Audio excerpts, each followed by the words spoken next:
Okay, so my session is over. I'm going to go through the daily range. There was a little bit of a kerfuffle with the daily range. I expected this to happen, and now finally it did. Well, it was bound to happen, and one night it did. Papa came home. It was just us kids. Okay, so I'll do that daily range, and then I'll do the 1 hour PD arrays, 15 5-minute breakers, time of day. Okay, lots of stuff happened this morning. Lots and lots and lots and lots of stuff. Some old habit crap, some really good crap, and some just some key learnings. So let's get into the presentation. I want to go through. I'm still trying to work out my workflow here, but basically the hold on one second. Let me just finish writing this. There we go. There we go. All right. So let me just push this over here, I guess. It would be nice if I had another screen. That way I wouldn't have to do this, but I'm going to have to do this the way, it doesn't matter what I'm saying.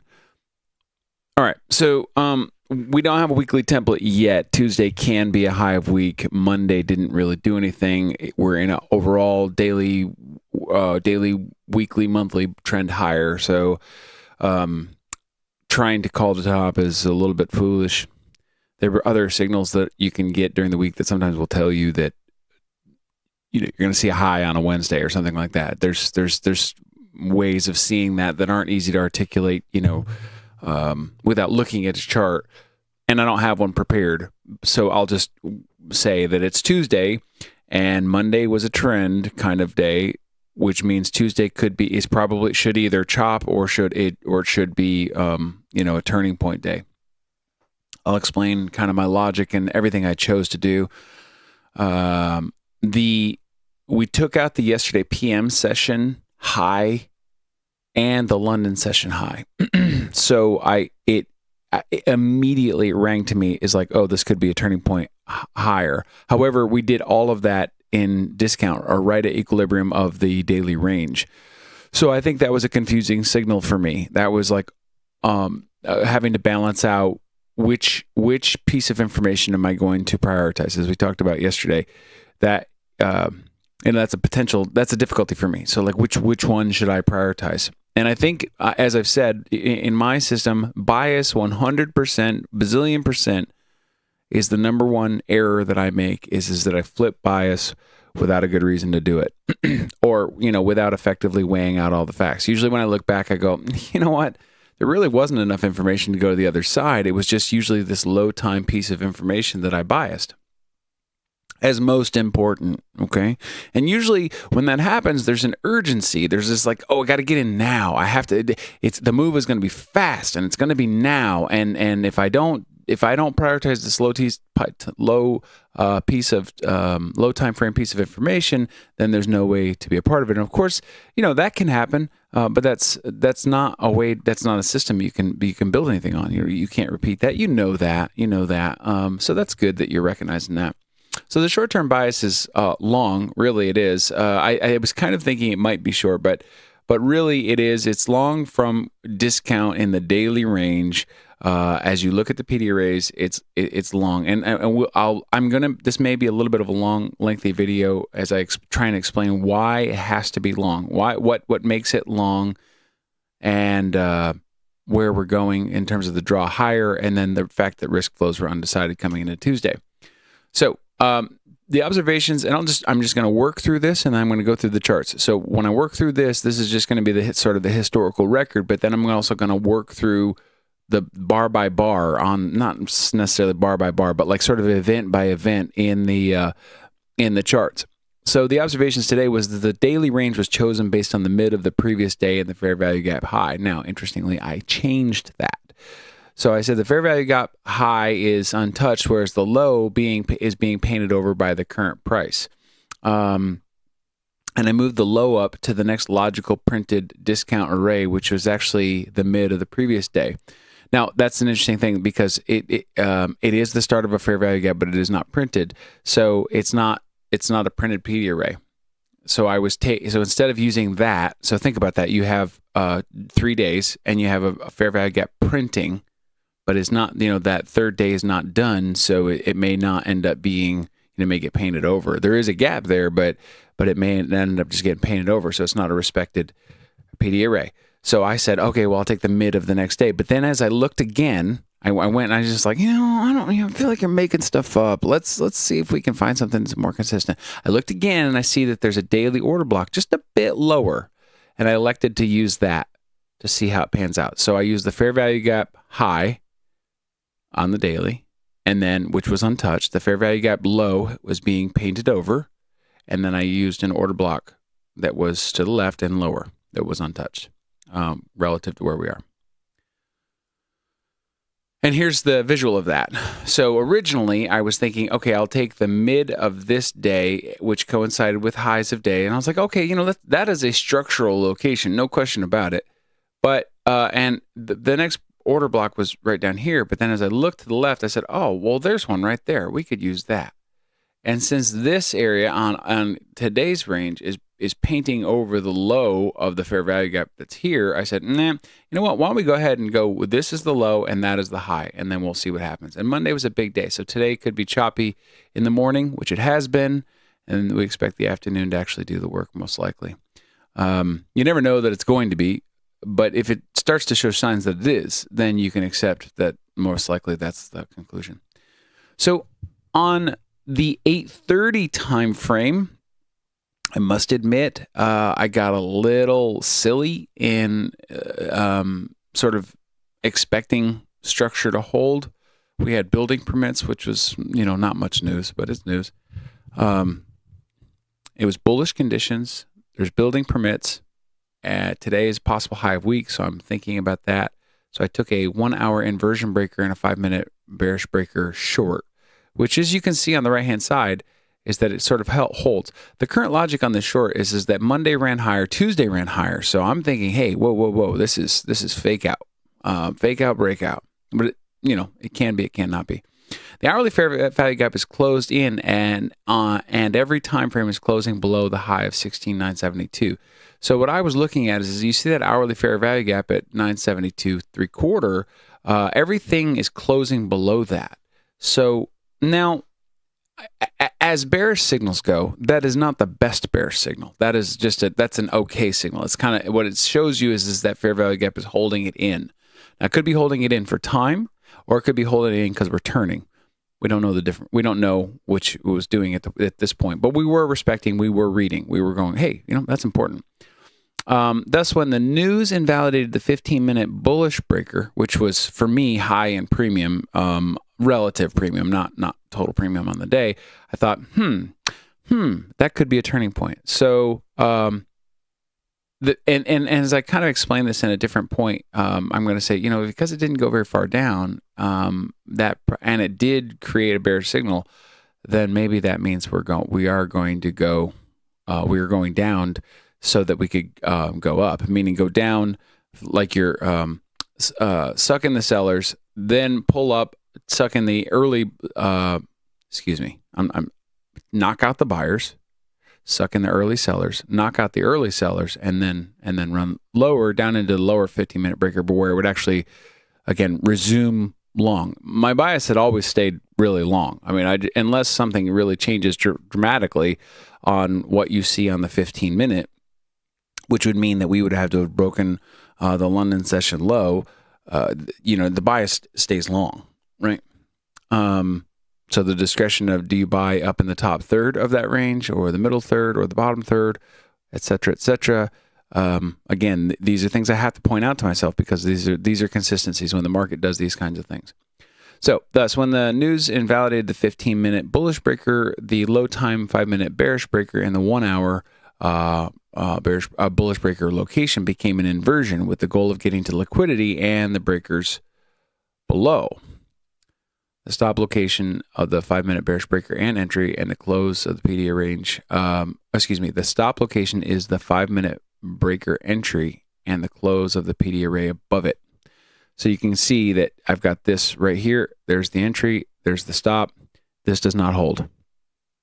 So you get a situation where it takes out the 15-minute bullish stop location, and then the 5-minute stop location. I don't know if I can do anything with that, but that's what happened. So I collected that and I said, okay, stopped. Trade didn't work. And then, I don't know why that did that. There you go. The trade didn't work and it initially held and then it turned around. And I took it again on a bear shorter block reversal pattern since we're not displacing at 45. So I took time into account and I said, okay, hey, we really, if this was going to turn from here higher, we should have just rocketed higher. That's what I thought. But that was not correct either. So it turns out what I think was really happening, and you didn't notice this like right immediately, it took much longer, is that price was just being held. So it's a small and tight range up near the equilibrium of the current daily range. Price appears to be wandering more than on the move. So this means it's creating liquidity, and it turns out that was true. Additionally, it appears that if you have two breakers in your array, then you have to account for both in your risk. Now, here's a point I want to make. The initial trade was a very tiny risk, extraordinarily tight, like 5 points, something very small, very small. With both breakers in place, it's 10 points. So still, both very small. If you account for both, you can end up getting out of that trade. Just food for thought. We're at the bottom of the weekly fair value gap, and we're holding. So it's clear why we're doing this. To me, it was that we were going to reject off of that. And that was my hypo. So I was still starting to shift short. The 9:30 session will be used to run lower, prices being held up to suck up stops, and then we can take them out. This was incorrect thinking. Now, I just want to point out, like, this is the kind of thing where, when you take a stop or the market doesn't do what you think it's going to do or whatever, you can start to scan out and go look for something else and go, well, why is it doing this? Why is it doing this? When really, you just need more information. You don't need to go look at a PD array and go, oh, I know why it's holding that. You need to wait for something to happen in order for it to decide what the next thing is. Let me explain what that next thing actually turned out to be.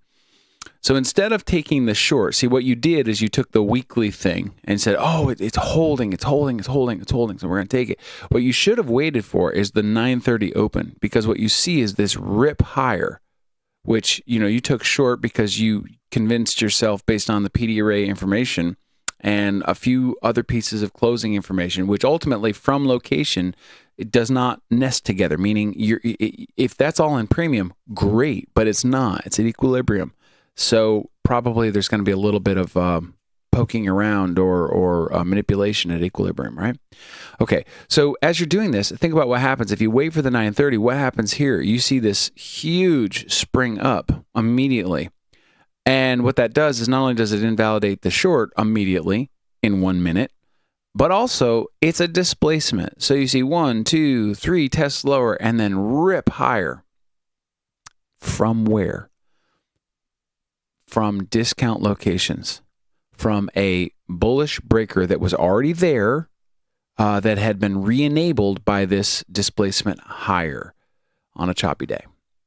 So now the idea that I think it's okay to be cautious. Now you look at this and you're saying, hey, there's that hourly fair value gap and it's holding in, and that's good to be cautious. That means that we want to be selling off highs and stuff like that. Just as soon as it gets there, sell it off. We're not trying to hold on to it. But that doesn't mean it's invalidated that the buys from the discount area are incorrect. We have to basically hold on to our bias. So this is basically saying here that bullish conditions, no news, Tuesday high possible high week. We took a very short term 5-minute breaker, thinking that it was going to be used to run lower. Why? Well, as I said, you had the weekly, you have these fair value gap holds on the hourly, so that's all very interesting. You're like, okay, that means we're holding lower. Have we displaced lower on any time frame? No. I mean, you could say on this 15-minute time that we broke structure. That's a market structure shift, perhaps, but there's no displacement, and we didn't take liquidity. So. And you wouldn't, you'd obviously want to be part of it when it was taking liquidity. But the point I'm saying is, like, one thing that I definitely saw as I was watching this, and I went, that is very curious. It's these two bull bars right here. I was like, wait a second, that is a breaker. And instead of like displacing or going lower or making it obvious that we shifted, what did it do? It bought up. And I was like, I bet you that that's going to get used to run higher if this gets ripped out. And you could tell by my drawings, the orange ones, that's exactly what happened. That's exactly what happened. So, I mean, kudos to you for seeing that. I would just like to say, like, we're getting better, but we need to get even better at not prioritizing PD array locations or configurations. That seems to be the real pickle I get involved in. Now, this is just covering this again, so it's review. The bearish breaker, or the 5-minute one, was a config. It was a config loss, which means I read the price action and approximated bias. I did not factor in daily range location in the sense that I did not sell from discount. Now, see, and I think that's key in taking losses on sales that are not from premium. Oh, that's incorrect. I did not sell from premium, is what that's supposed to say. I do that often. As I'm just going, I kind of forget the words and I just get them mixed up. Okay, the move up was surprising to me. And why? Of course it would be, because I was expecting it to go down. I was expecting a deeper retracement. Now, this is an interesting thing, and I really want to get this zeroed into my head. I'm going to try and wrap this up here. There's 16 minutes. Is that when you see PD arrays that are in discount that you think are sort of better, sometimes you prefer shorts in a long bias, and that seems to be your sort of formula where you make mistakes, where you're like, hey, I think it should go lower, and you could be right about that, and you probably will be right about that, but then you think, all right, well then that means I need to look for a short to see if I can get it down there. No. What do you need to look for? What do you need to look for? You need to look for a displacement, and even then you need to be highly suspicious that you're going against the high day time frame bias or location of premium and discount and daily bias. So focus on that. Okay, so I expected a deeper retracement, which I was willing to buy, and then we went down first and didn't go deep. And I didn't read that as lightness. I read that as a fake out. So I haven't printed the 930 thing here yet. I'm going to put that on there, but let me just walk you through exactly how that happened. Okay, so this is going to be, I want you to, man, I hate how hard this is to replay the ideas, but what you have here, let's focus on the 1 hour first, and I'm going to keep them all in context, because when I go screen to screen, I tend to lose that context. I'm going to get a drawing tool. Okay, so what you have here is an hourly breaker once we broke above this here at 7 o'clock. And then certainly again when we did it at 9, this is the stop location, right? So right there, sorry. So there's your breaker, there's your stop location, and the 9:30 time frame, or 9 o'clock time frame, when it comes down at 9:30, it doesn't take that out, and that's probably all going to be very hard to get off of there. Now, I know what you're going to think in the future. You're going to say, "Well, golly, that's how is that? Blah blah. How are you supposed to be a part of that?" Don't worry about all that. What time is it? 10:30. All right, we need to watch this reversal, but I'm not going to worry about it. Actually, the only thing I really need to do is this. Let's just move this up to there. All right. So that hit my target, my 1 hour order block. That's actually what I was thinking we would get to, and we did. The daily range high, I'm just leaving that on just for giggles, just to see what happens if I can actually get there or not. Okay, so anyways, so that is that location. And then once we created this down order block at 8 o'clock, once we get above that, that becomes also a nested buying location. So you have one PD array, two PD arrays, and so you're working in this location to get long. All right, so now that's what the hourly looks like. And now notice where it is. It's right at equilibrium, so we need to be preferring things that are lower than that. Now on the 15-minute, what happens? I'm going to take this. You see the 5-minute breaker. Just make a note of it. I've already documented this. This did not work, so I'm going to just pull that off of there for clarity's sake. It's just a little bit easier to see what's going on. I'm going to pull the 15-minute breaker off of there because we didn't have a displacement, and that was where I tricked my mind out. So I'm going to pull that off of there. You saw it. It was there. I made a mistake, but that's not important at this point. All right, so now you have this break at 1 hour breaker location here, and then you have an order block right above you. And I didn't, once that happens here at 9:30, then that's enabled, and so you can start looking lower. But I want to point this one thing out. Your breaker location that holds is, see this price? See that you set it there, but you can also put it here, and this is the location. Entry and stop. Right there. And then you see what happens. Now I think you can go now. And what are you targeting above? You're targeting this 1 hour order block at a minimum is really what you're looking for. This high and that order block. It's choppy, so you're looking for this high and that order block. And then really any highs, if you can get enough size on any highs that you can target, because it's choppy. So that's what we're doing. And then I'm going to let me walk through the 1 minute here.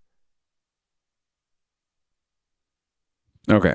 All right. Well, bummer. Yeah, that's let's see what time. 10:38. That's interesting. Yeah, well, that's expected. That was the target on the day. So, or target for the morning session. Got there, and then it looks like it's going to get taken out. Anyways, let's work through what happened. So I want you to see that the risk location that's important is once these were printed. So you start here, and at 9:30, that becomes your initial risk location. So let me draw that in. And then you'll see why I'm drawing in all this other stuff. It's all there, so we can go back and redocument it. So the first thing that you do is, and this is the one that I was looking at, right? This is the pivot before we took liquidity. So I'm looking at the 15-minute and saying, okay, there's my breaker. Let me bring this around. And what happens? Initially, the risk of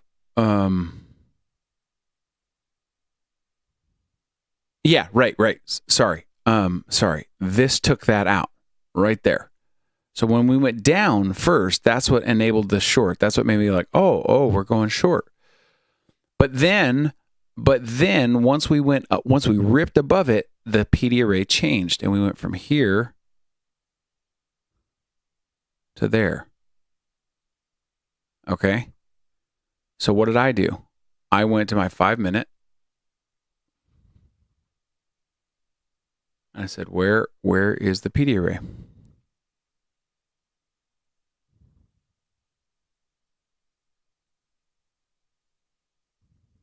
Before we took liquidity, right there.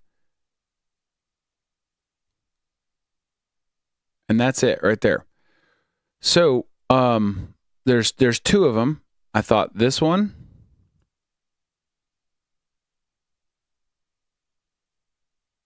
Okay. So be aware. This is what was initially confusing to me.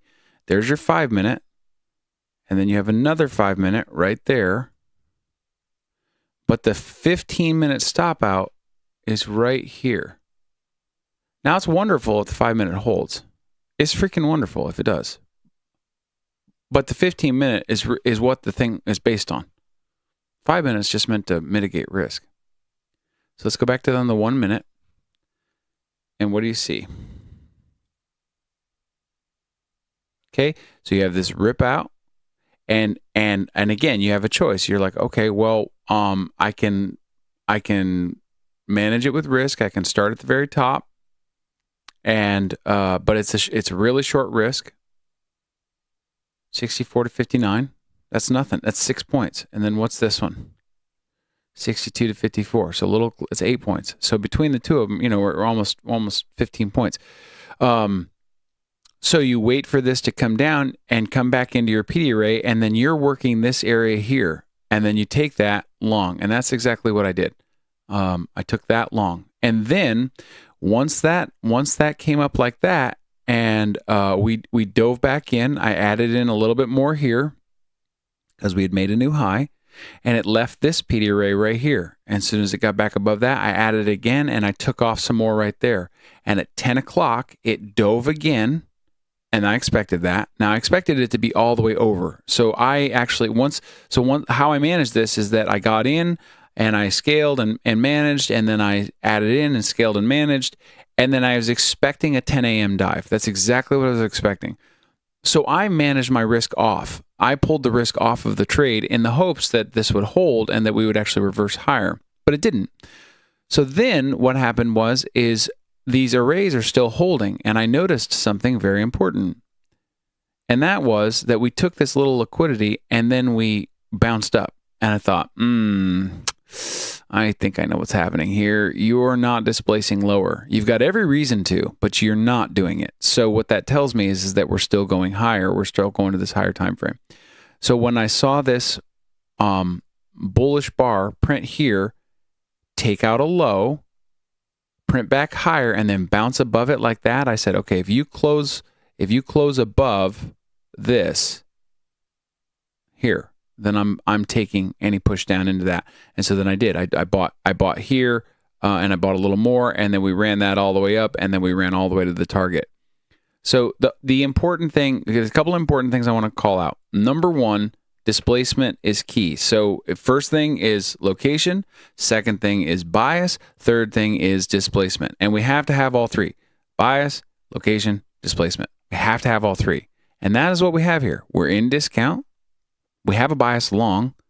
We displace, and that enables the breakers to go higher. Is this choppy? Is this hard? Yeah, of course it is. But we managed this effectively. And the only thing that I did erroneously today was go short, which you saw, which is this. But all the rest of this is just long stuff. Anyways, this is now 10:30, and we've got a dive at 10:30 that sort of is against my bias and from a location that a short sort of makes sense. But for me personally, the day is completely done, and I'm able to walk away and go do something else for the rest of the day because I was effective at trading not only my my opportunities, but in my cycles that I had available to me. So that's pretty much it. Just as a reminder, location, bias, displacement, and you get all three in this 1 minute chart. You get it in the 5 minute chart. It's all there. The biggest thing that you have to be comfortable with, I think, is just waiting for that displacement to happen if it hasn't already happened.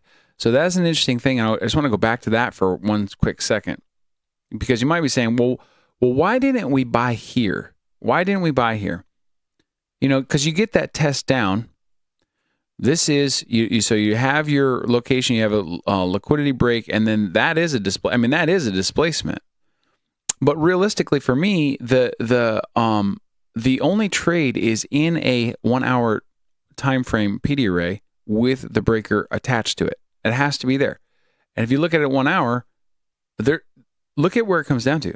There's nothing there for me. You could say there's a balanced price range right here. I guess you could say that. And there's nothing, that's not wrong. I don't think that's wrong. But I don't currently use balanced price ranges to make trades as PD arrays. I don't do that. So for me, great. It worked. It would have been, the low a day for the current period. But I don't know. I'm not that good yet, and I'm okay with not being that good yet. Happy to look at it in the future. The biggest things that I want to point out is, like I said, location or bias, location, displacement, and then the last thing is that the 15-minute location is what holds. It's the 15-minute. If we're framing a trade off of a 15-minute breaker and we're using 5-minute entries, we have to be aware that it's our 15-minute location. And I think I finally decided that the low of the PD array is my stop out location, because if it goes through that, you get one more chance, just in case it displaces on a 1 minute higher or something like that. It could have been just a stop hunt, and then you get right back in for half size, and then it'll go. But otherwise, I think I've decided that that's what my stop location is. And this concludes this session. I just want to make a quick point here. Is a reminder: I use premium discount layout to determine the high time frame turning points. I picked the day of week as a deciding point of what could happen, and I was prepared for that. I used the 1 hour PD arrays to assemble buy and sell locations. There weren't any sell locations for me. I used my 15 and 5 minute breakers as an entry model. I waited for timing to execute, and it operated flawlessly. basically flawlessly. So that's it for today. Oh, by the way, and it has done this consistently. Not only weeks of back testing, but also days of forward testing. So it's operating exactly the same. And I also went back through, so you never have to do this again. I went back through all my stop days where I had the biggest.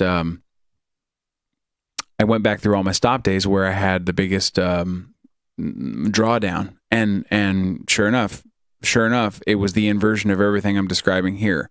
So I'm hoping it's glass case for the moment. We'll find out, but I'm hoping that this is going to prove itself, to be more reliable for me staying on the right side for the longer period of time. One more point I want to make.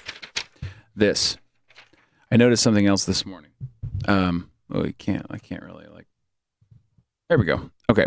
I noticed one more thing this morning, and that was that there's a tendency to start looking at the charts and deciding what it means before you pull this up and start working through the process. And I noticed that this morning immediately, and I'm not shocked at all that because that happened this morning and I felt that feeling this morning and I didn't work through this paper first, even though it's right in front of me.